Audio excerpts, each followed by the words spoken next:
हे guys, जय Mahakal. Welcome to your channel MP RM. आशा करती हूँ कि आप सभी की तैयारी बहुत अच्छी चल रही होगी और आप पटवारी के लिए निरंतर प्रयास कर रहे होंगे। और बस इसी प्रयास में थोड़ा सा मैं अपना योगदान देने के लिए लाई हूँ मैनेजमेंट के कुछ क्वेश्चन। तो चलिए स्टार्ट करते हैं बिना आपका टाइम वेस्ट करते हुए। पहला क्वेश्चन है हमारा, निम्नलिखित में से कौन सा नया बनाने की प्रक्रिया को दर्शाता है, मतलब कुछ नया बनाने की प्रक्रिया को दर्शाता है। तो ये है नवाचार, मतलब इनोवेशन हमें दर्शाता है कुछ नया बनाने की प्रक्रिया को। जब रेटिंग सुपरवाइजर ग्राहकों और समकक्षों से प्राप्त की जाती है तो उसे क्या कहा जाता है, मतलब जब हम रेटिंग देते हैं किससे, सुपरवाइजर से, ग्राहक से और समकक्षों से, मतलब हम सब कहीं से ले रहे हैं तो वो हो जाती है हमारी 360 डिग्री फीडबैक। भौतिक उत्पादों के विपरीत सेवाओं की मार्केटिंग क्या होती है। तो जो हमारे भौतिक उत्पाद होते हैं उसके विपरीत में जो सेवाओं की मार्केटिंग क्या कहलाती है, तो ये कहलाती है सेवाओं की मार्केटिंग करना। किसी वस्तु या उत्पाद के बारे में उपभोक्ता की जागरूकता को बढ़ाना, उपभोक्ता बिक्री करना और ब्रांड विश्वसनीयता बनाना क्या कहलाता है। तो जब हम अपने ग्राहक को, उपभोक्ता को जागरूक करते हैं, अपने उत्पाद बिक्री को बनाते हैं और विश्वास प्राप्त करते हैं उनका, तो ये कहलाता है प्रचार प्रसार करना। सर्विस मार्केटिंग मिस्क में पीपीएस का विस्तृत रूप क्या होता है। जो हमारी सर्विस मार्केटिंग होती है उसमें मिक्स में पीपीएस का विस्तृत रूप क्या होता है, तो इसको कहा जाता है physical, environment, process, people. Physical, environment, process, people. ग्राहकों से संबंधित नैतिक मुद्दों में सम्मिलित होते हैं। जो हमारे ग्राहकों से संबंधित जितने भी नैतिक मुद्दे होते हैं वो क्या कहलाते हैं, तो उसमें सुरक्षा होती है, उत्पाद की कीमत होती है और उत्पाद की गुणवत्ता होती है। ये सभी नैतिक मुद्दों के अंतर्गत आते हैं। माल का परिवहन करना, भंडारण करना निम्नलिखित में से किस मार्केटिंग चैनल फंक्शन का भाग होता है। तो कोई भी माल है, हम उसका परिवहन कर रहे हैं, भंडारण कर रहे हैं, उसकी मार्केटिंग कर रहे हैं, तो यह किस मार्केटिंग चैनल फंक्शन के अंतर्गत आता है, तो ये आता है भौतिक विवरण के अंतर्गत, भौतिक वितरण के अंतर्गत। एक अनूठा प्रतीक जो कि ब्रांड का एक हिस्सा होता है उसे किस रूप से जाना जाता है, मतलब हमारे ब्रांड का एक हिस्सा है, एक प्रतीक है, तो वो क्या होता है, उसका लोगो होता है। एक ब्रांड का मौखिक हिस्सा वह भाग होता है जिसे बोला या लिखा जा सकता है, उसे क्या कहते हैं। तो हम जो कोई चीज बोल रहे हैं तो हम उसका नाम बोलते हैं, तो ब्रांड का नाम। किस अवधारणा का तर्क है कि उपभोक्ता को व्यापक रूप से उपलब्धता से और सस्ते उत्पाद पसंद आते हैं। तो कोई भी उपभोक्ता है उसको जिस दुकान पर जाएगा वहां पे प्रोडक्ट मिलेगा, बाहर पोस्टर होंगे तो हमेशा सस्ते भी होगा, तो व्यापक रूप से उपलब्ध और सस्ते उत्पाद जो होते हैं वह ग्राहक को पसंद आते हैं। तो ये कौन सी अवधारणा बताती है, तो यह बताती है विपणन अवधारणा। डैश में लगातार पुनर्क्रय और विशिष्ट ब्रांडों के लिए प्राथमिकताएं शामिल होती हैं। तो क्या ऐसा होता है जिसमें लगातार पुनर्क्रय किया जाता है और विशिष्ट ब्रांडों के लिए प्राथमिकताएं शामिल होती हैं, तो ये कहलाती है उसकी ब्रांड की निष्ठा। यदि उत्पाद या सेवा का वास्तविक प्रदर्शन अपेक्षित प्रदर्शन से अधिक अच्छा होता है तो ग्राहक क्या हो जाएगा, मतलब हमें जैसी उम्मीद थी उससे भी ज्यादा अच्छा प्रोडक्ट है तो क्या हो जाएंगे, हम तो खुश हो जाएंगे, तो हमारा ग्राहक भी क्या हो जाएगा, खुश हो जाएगा, प्रसन्न हो जाएगा। भौतिक पर्यावरण के लिए फायदेमंद और प्राकृतिक सुरक्षित उत्पादों और गतिविधियों को बढ़ावा देने के लिए किया जाने वाला विपणन क्या कहलाता है। तो जितने हमारे भौतिक पर्यावरण है उसके लिए फायदेमंद होगा, परिस्थिति के लिए सुरक्षित उत्पाद होगा, गतिविधियों को बढ़ावा देने के लिए जो विपणन किया जाता है उसे कहा जाता है हरित विपणन। एक अच्छी विपणन योजना दूरदर्शिता क्या प्रदान करती है, तो एक अच्छी विपणन योजना दूरदर्शिता और हमें दिशा प्रदान करती है। उपभोक्ताओं के लिए निर्माण से एक उत्पाद लेने में शामिल विपणन संगठन की क्रय को किस रूप से निर्दिष्ट किया जा सकता है, मतलब एक कस्टमर है वह सीधा जो निर्माता है उससे उत्पाद लेने जा रहा है, तो यह विपणन संगठन में किस रूप से जाना जाएगा, तो ये जाना जाता है वितरण सारणी के अंतर्गत। मार्केटिंग या फिर विपणन में केंद्रीय बिंदु क्या होता है, तो हमारी मार्केटिंग और विपणन में केंद्रीय बिंदु होता है हमारा ग्राहक। किसने विपणन मिश्रण शब्द को प्रतिपादित किया था, तो विपणन मिश्रण को सबसे पहले प्रतिपादित किया था फिलिप कोटलर के द्वारा। एक व्यवसाय द्वारा उत्पाद या सेवा की गुणवत्ता में सुधार के लिए निम्नलिखित में से किसके द्वारा मिली प्रक्रिया सबसे महत्वपूर्ण होती है। तो जो हमारा कोई भी व्यवसाय है उसमें उत्पाद या सेवाओं की गुणवत्ता में सुधार करने के लिए सबसे महत्वपूर्ण जो फीडबैक होता है, प्रतिक्रिया होती है, वह ग्राहकों की होती है। अपने उत्पाद की ऑनलाइन विपणन में लगने वाली कंपनियों को क्या कहा जाता है? मतलब जो ऐसी कंपनी ऑनलाइन सामान बेच रही हैं उनको क्या कहा जाता है? उन्हें कहा जाता है ई बिजनेस कंपनियां। डैश उन विभिन्न कंपनियों से जुड़ी होती है जो किसी उत्पाद को उनके निर्माता से किसी खरीदार के हाथों में पहुंचाने की प्रक्रिया में शामिल होते हैं। मतलब एक ऐसा व्यक्ति है, कंपनी है, वह उत्पाद को उसके निर्माता से प्राप्त करता है, मतलब खरीदता है, फिर जो उसके कस्टमर होते हैं उन तक पहुंचाता है। तो वह किसके अंतर्गत शामिल होता है? तो यह वितरण श्रृंखला के अंतर्गत शामिल होता है। इनिशिएटिव या फिर जो प्रलोभन होते हैं वह किस पर निर्भर करता है? तो जो इनिशिएटिव या प्रलोभन होते हैं वह निर्भर करते हैं हमारे उत्पादकता पर, बिक्री पर और लाभों पर, सभी पर। रिक किसी कंपनी का सेल्स पर्सन है, उसके उत्पाद का इस्तेमाल अन्य वस्तु बनाने में किया जाता है, तो उसे किस प्रकार के बाजार को लक्ष्य बनाना चाहिए? मतलब एक व्यक्ति है जिसका नाम है रिक, वह एक ऐसी कंपनी में सेल्स पर्सन है जो कंपनी क्या करती है? ऐसी वस्तुओं को बनाती है जो कि किसी अन्य वस्तुओं को बनाने में काम किया जाता है, मतलब एक रॉ मटेरियल होता है। तो वह ऐसे बाजार को लक्षित करेगा जो कि औद्योगिक होंगी। कोई व्यक्ति जो विज्ञापन एजेंसियों के साथ मीडिया खरीद नियंत्रण करता है और सौदे पक्के करता है, उसे क्या कहा जाता है? तो कोई एक ऐसा व्यक्ति है जो कि विपणन मतलब विज्ञापन एजेंसियों के साथ मीडिया खरीद नियंत्रण करता है और सौदे पक्के करता है, तो ये हो जाता है हमारा विज्ञापन प्रबंधक। वह सूचना जो संगठन के बाहर से उत्पन्न होती है बाह्य सूचना कहलाती है। निम्नलिखित में से कौन सी ऐसी संगठन है जो कि बाह्य सूचना का उदाहरण है? मतलब हमें बाहर से सूचना प्राप्त हो रही हैं, तो कौन सी बाहर की सूचनाएं होंगी, क्या होती हैं? तो यह उत्पादों और सेवाओं के साथ ग्राहकों की संतुष्टि का विवरण देती हैं। कई यूनिट्स के उत्पादन नहीं होने पर भी जो लागत आती है उसे क्या कहा जाता है? मतलब जैसे लॉकडाउन था, उसमें भी कुछ ऐसी यूनिट्स हैं जो कि उत्पादन तो नहीं कर रही थी लेकिन फिर भी उनका कुछ खर्च हो रहा था या लागत लग रही थी, उसे क्या कहा जाता है? इसे कहा जाता है स्थिर लागत। विभिन्न कॉरपोरेट उद्देश्यों को हासिल करने के लिए इवेंट्स कारण के डैश मार्केटिंग संचार निवेश सम्मिलित होते हैं। तो इसमें क्या सम्मिलित होता है? प्रयोजन सम्मिलित होता है। निम्नलिखित में से किस एक को छोड़कर सभी मार्केटिंग पब्लिक रिलेशन में लगे होते हैं, MPR में लगे होते हैं। मतलब जो ऑप्शन दिए गए हैं तीन तो सभी लगे हैं मार्केटिंग पब्लिक रिलेशन में, लेकिन एक को छोड़कर, वो एक क्या है? तो वो है हमारी प्रतियोगी प्रयासों में निकटता। लेकिन तीन कौन कौन से लगे होते हैं मार्केटिंग पब्लिक रिलेशन में? तो पहला होता है ब्रांड के प्रति जागरूकता बढ़ाना, खरीद प्रभाव कारकों तक पहुंचाना, ब्रांड इक्विटी तैयार करना। ये सब हमारे मार्केटिंग पब्लिक रिलेशनशिप के अंतर्गत आते हैं, लेकिन प्रतियोगी प्रयासों से निकटता ये इसके अंतर्गत नहीं आता। कौन से दो प्रकार के सर्च इंजन विज्ञापन ऑनलाइन विज्ञापनकर्ताओं के लिए उपलब्ध होते हैं? तो ऐसे कौन से सर्च इंजन हैं जो कि विज्ञापन और जो ऑनलाइन विज्ञापनकर्ता होते हैं उनके लिए उपलब्ध होते हैं? तो ये होती है हमारी कीवर्ड मैचिंग और कंटेंट लक्षित। क्या होती है? कीवर्ड मैचिंग और कंटेंट लक्षित। ग्राहकों की शिकायतों को उचित रूप से संभालने का एक सकारात्मक नतीजा यह होता है कि क्या होता है कि हमारी साख को बढ़ावा देती हैं। यदि हम ग्राहकों की शिकायतों को कम कर देंगे या फिर उन पर ध्यान देंगे तो हमारे क्या हो जाएगी? साख की बढ़ोतरी हो जाएगी या फिर बढ़ावा मिलेगा।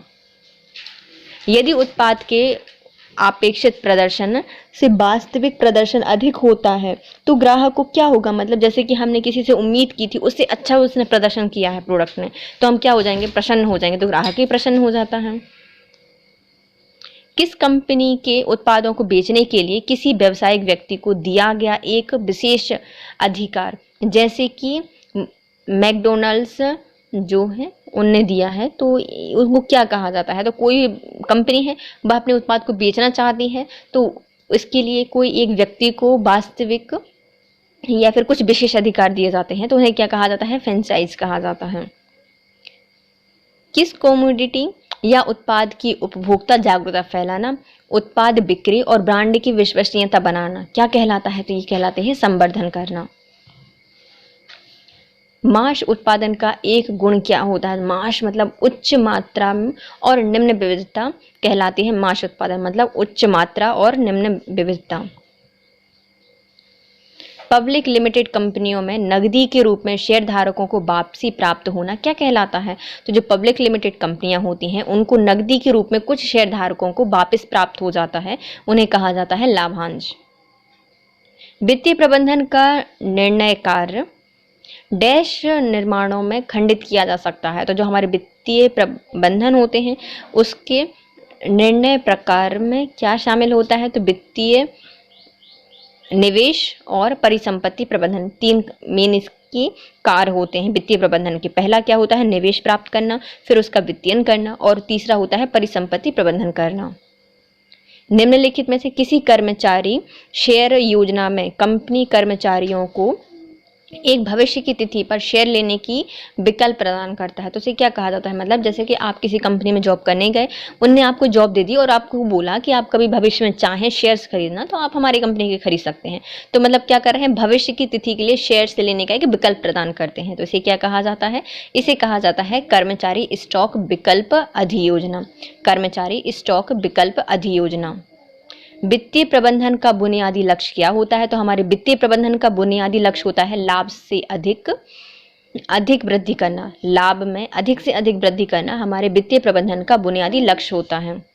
निम्नलिखित में से कौन धन प्रबंधन गतिविधियों का एक तत्व नहीं होता? तो हमारा जो धन प्रबंधन है उसकी गतिविधियों में क्या क्या शामिल होता है? तो पहला तो होता है बजट बनाना और उनका क्रियान्वयन करना। तो ये लक्ष्य होता है।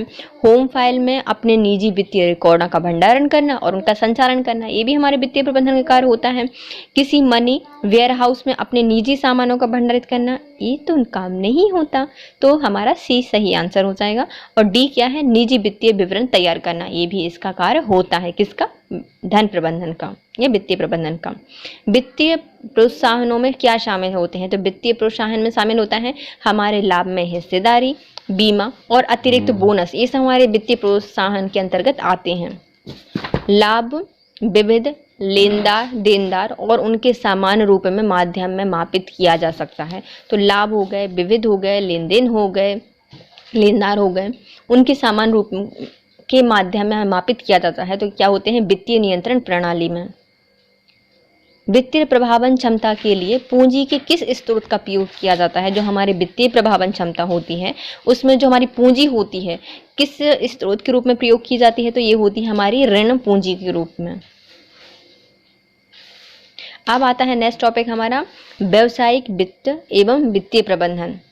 पहला क्वेश्चन है इसका, अधिकतर पूंजी निवेश के मूल्यांकन के लिए अधिमान्य तकनीक क्या कहलाती है? तो अधिकतर पूंजी निवेश के मूल्यांकन के लिए अधिमान्य तकनीकी कहलाती है हमारी निवल वर्तमान मूल्य। निवल वर्तमान मूल्य डैश उस समय अवधि को संदर्भित करता है जिससे स्थायी परिसंपत्ति के निवेश को पुनः प्राप्त किया जा सकता है। तो ऐसा कौन सा समय अवधि है जिसमें हमारी स्थायी परिसंपत्तियों के निवेश को पुनः प्राप्त किया जा सकता है? तो इसे कहा जाता है भुगतान वापसी की अवधि। प्रतिफल आवश्यकता दर जो कि ऋण निवेश को शेयर धारकों के हितों का संरक्षण करने के लिए बनाई जाती है, उसे क्या कहा जाता है? तो प्रतिफल आवश्यकता दर जो कि ऋण निवेशकों को शेयर धारकों के हितों का संरक्षण करने के लिए बनाई जाती है, उसे कहा जाता है ऋण की लागत। वित्तीय विवरण को मुख्य रूप से तैयार किया जाता है, जितने हमारे वित्तीय विवरण होते हैं उनको विभिन्न हितधारकों के लिए तैयार किया जाता है। जितने भी उसके हितधारक होते हैं, स्टेक होल्डर्स होते हैं, उनके लिए तैयार किया जाता है वित्तीय विवरण को। एक निर्दिष्ट अनुसूची के अनुसार प्रतिदेय एक व्यवसाय ऋण उस रूप से जाना जाता है, किस रूप से जाना जाता है? तो एक निर्दिष्ट अनुसूची के अनुसार प्रतिदेय एक व्यवसाय ऋण उस रूप से जाना जाता है जो कि आवधिक कर्ज होता है। वित्तीय प्रबंधन का मूल उद्देश्य क्या होता है? तो हमारे वित्तीय प्रबंधन का मूल उद्देश्य होता है कि संपत्ति का अधिकतमीकरण करना।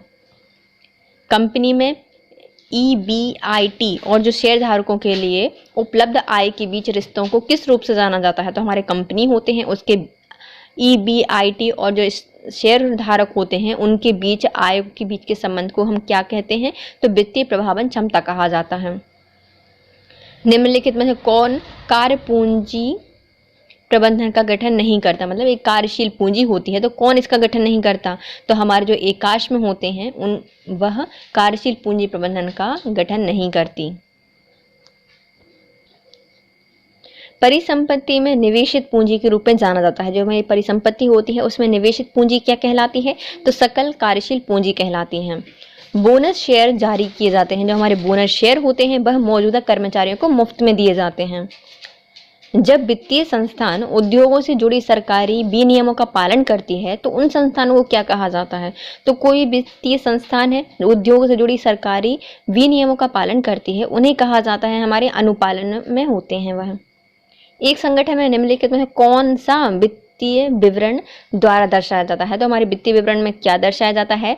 तो स्वामी का न्याय समय दर्शाया जाता है, उसकी देयताएं दर्शाई जाती हैं और संपत्तियां दर्शाई जाती हैं, उपयुक्त सभी।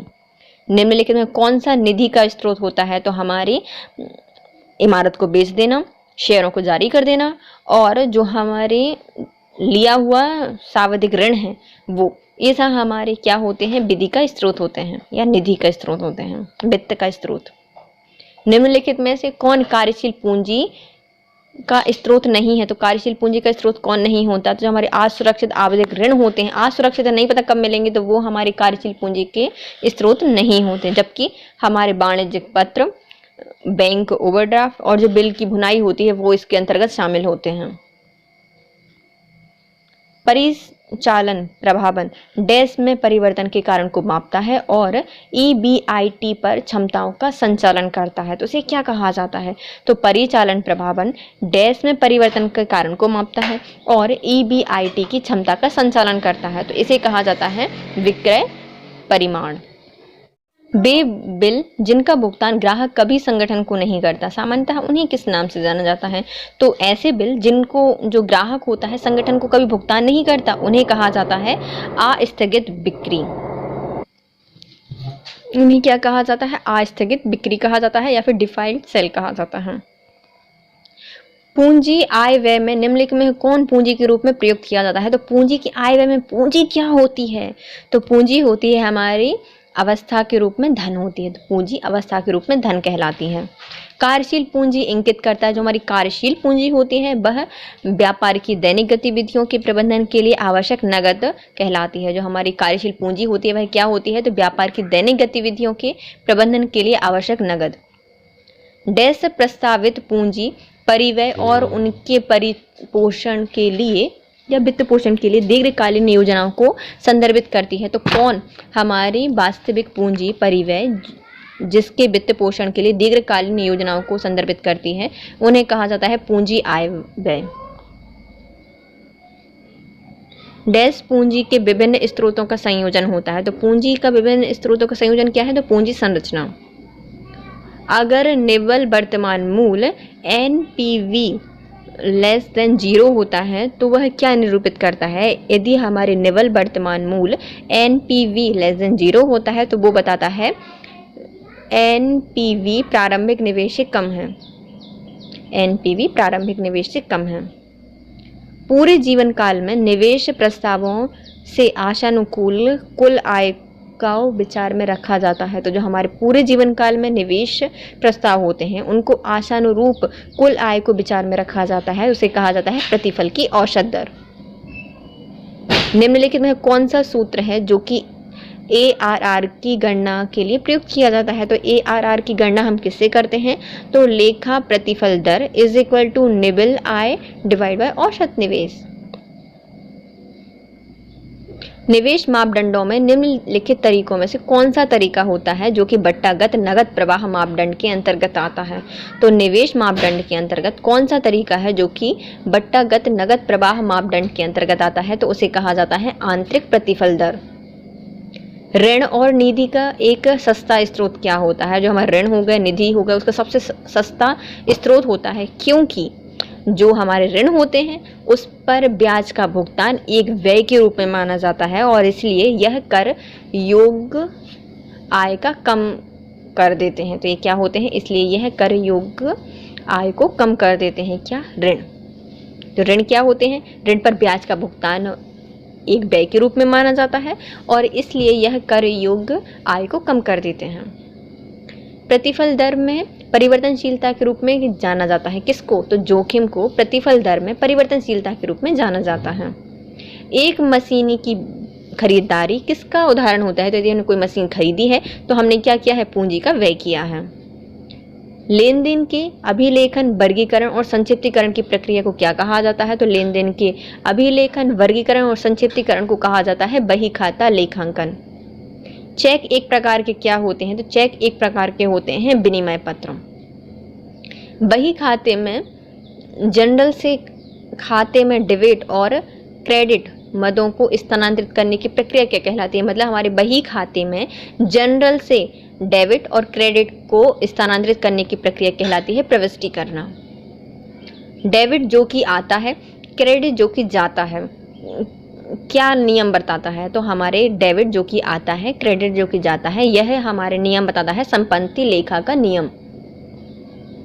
निम्नलिखित में से कौन सा ट्रायल बैलेंस या कच्चा मिलान का उद्देश्य नहीं होता? तो कच्चे मिलान का उद्देश्य होता क्या क्या है? तो लेखा प्रविष्टि की अंकगणितीय सटीकता की जांच करना, वित्तीय विवरण के लिए आधार बनाना और खाता बही को संक्षिप्त करना, ये सभी इसके लक्ष्य होते हैं कच्चे मिलान या फिर ट्रायल बैलेंस के। लेकिन व्यापार के लाभ का आकलन करना इसका उद्देश्य नहीं होता। निम्नलिखित में कौन सा एक स्थायी परिसंपत्ति नहीं होती? तो जो हमारे छोटे औजार होते हैं वह स्थायी परिसंपत्ति नहीं होती। निम्नलिखित में कौन एक स्थायी परिसंपत्ति नहीं है? तो हमारे छोटे औजार स्थायी परिसंपत्ति नहीं होते। निम्न तुलन पत्र लेखांकन समीकरण पर आधारित होता है, तो क्या होता है? तो जो निम्न तुलन पत्र होते हैं लेखांकन समीकरण पर शामिल होते हैं। तो यह परिसंपत्ति इज इक्वल टू देनदारियां प्लस पूंजी। तो परिसंपत्तियां क्या होती हैं? देनदारियां प्लस पूंजी कहा जाता है। निम्नलिखित में कौन एक चालू परिसंपत्ति नहीं है? तो हमारी चालू परिसंपत्ति जो इमारत होती है वो तो बनी है, चालू परिसंपत्ति कैसे होगी? उसको बेचेंगे तब होगी ना, तो वो चालू परिसंपत्ति नहीं होती। निम्नलिखित में से किस लेखा अवधारणा के अनुसार ऐसा माना जाता है कि एक इकाई भविष्य में अनिश्चित काल तक लंबी अवधि के लिए संचालन करना जारी रखेगी? तो कौन सी एक ऐसी अवधारणा है, लेखा अवधारणा है, जो बताती है कि कोई भी इकाई या फिर कंपनी भविष्य में अनिश्चित काल तक लंबी अवधि के लिए संचालन करना जारी रखेगी? तो ये बताती है उसकी सुनाम प्रतिष्ठान अवधारणा। सुनाम प्रतिष्ठान अवधारणा। भारत में लेखा मानक एक किस विषय की व्याख्या करता है? तो जो लेखा मानक एक है वह दिखाता है लेखांकन नीतियों का प्रकटीकरण। लेखांकन का प्राथमिक कार्य क्या होता है? जो लेखाकरण होता है उसका प्राथमिक कार्य होता है वित्तीय लेन देन से संबंधित है। पूंजी व्यय परिलक्षित होता है, तो तुम्हारा पूंजी व्यय है वो कहाँ परिलक्षित होता है? तो बैलेंस शीट होती है, तुलन पत्र होता है, वहां पर दिखती है पूंजीगत व्यय। लेखांकन की वजह से मालिक द्वारा निवेश की गई पूंजी को बैलेंस शीट में एक लेनदारी के रूप में दिखाया जाता है। तो किस रूप में दिखाया जाता है? तो लेनदारी के रूप में दिखाया जाता है। लेखांकन की वजह से जो मालिक होता है उसकी निवेश की गई जो राशि होती है तो वह बैलेंस शीट में कैसे दिखती है? तो वह दिखती है पृथक सत्य अवधारणा, पृथक सत्य अवधारणा के रूप में दिखती है। वित्तीय विवरण में शामिल होते हैं, तो हमारे वित्तीय विवरण में क्या शामिल होते हैं? लाभ हानि खाता होता है, बैलेंस शीट होती है, नकदी प्रवाह का विवरण होता है, उपयुक्त सभी होते हैं। बंधन पत्र, डिवेंचर एवं आवधिक जो कर्ज होते हैं वह किसके हिस्से होते हैं? तो बंधक पत्र, डिवेंचर्स और जो आवधिक कर्ज होते हैं वह होते हैं हमारे दीर्घकालीन देनदारियों के हिस्से। निम्नलिखित में से कौन धन के उपयोग का एक उदाहरण है? तो धन का उपयोग का उदाहरण क्या है? तो स्थायी परिसंपत्तियों में वृद्धि करना धन का उपयोग होता है। तुलन पत्र में पूर्वदत्त बीमा को किस रूप से दिखाया जाता है? तो जो हमारे तुलन पत्र में पूर्वदत्त बीमा होते हैं उनको परिसंपत्ति के रूप में दिखाया जाता है। एक व्यवसाय द्वारा लाभ और हानि को निर्धारित करने के लिए तैयार कथन क्या कहलाता है? तो एक व्यवसाय द्वारा लाभ और हानि को निर्धारित करने के लिए जो तैयार कथन होता है उसे कहा जाता है लाभ हानि विवरण। निम्नलिखित में कौन सा एक अमूर्त संपत्ति होती है? जो अमूर्त संपत्ति होती है हमारी जो प्रौद्योगिकी तकनीकी होती है ना वह एक अमूर्त संपत्ति होती है।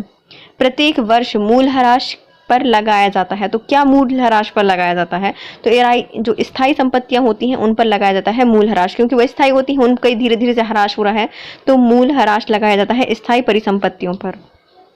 वित्तीय लेखांकन किसके सरोकार रखते हैं? जो हमारे वित्तीय लेखांकन होते हैं वह वित्तीय विवरण की तैयारी एवं बही खाता का सरोकार रखते हैं।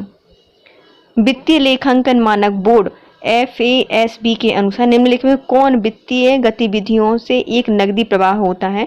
तो वित्तीय लेखांकन मानक बोर्ड के अनुसार निम्नलिखित में कौन वित्तीय गतिविधियों से एक नकदी प्रवाह होता है?